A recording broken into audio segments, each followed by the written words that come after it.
કેવું છે મધુબેન હવે? સારું છે હો. શું શું તકલીફ શું શું થતી તમને? આ પગનો દુખાવો હતો, હાલી નહોતી શકતી, અને આમ ખુરશી ઉપર બેસું ને તો પગ એકદમ તણા થાય. બે ગોઠણ દુખતા, હા, કમરથી આખું ખાલી જ રહેતી. કેટલા સમયથી હતી તકલીફ? ઘણો ટાઈમ થઈ, 2 વર્ષ થઈ ગયા છે. પછી આ કે બતાવ્યું તું આના કઈ રિપોર્ટ એક્સરે કરાવ્યું? ત્યાં બતાવ્યું, પછી ઓર્થોપેડિક પાસે ગઈ હતી. શું કીધું પછી? તો દવા લીધી, કઈ સારું થયું નહીં.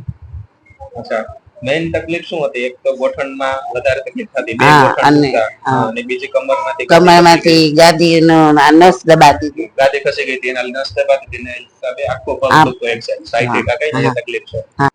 5 સીટિંગ થઈ. હવે કેવું છે? પહેલા કેવું હતું ને હવે કેવું છે? પહેલા કરતા અત્યારે બહુ સારું.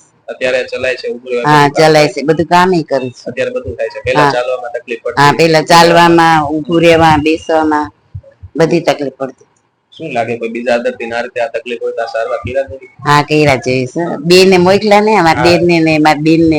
તમને સારું થયું એટલે પછી બીજાને મોકલ્યા. દવા લેવી કે ઓપરેશન કરાવવું, એના કરતા એક વખત આ સારવાર થઈ, જો આનાથી રેડી થઈ જાય તો દવા ન લેવી, ઓપરેશન. અને દવા વગર આ સારું જ છે ને? હા, દવા વગર કોઈ પ્રકારની દવા નથી. આપણે અહીંથી કઈ દવા આપી નહીં, દવા વગર જ રેડી.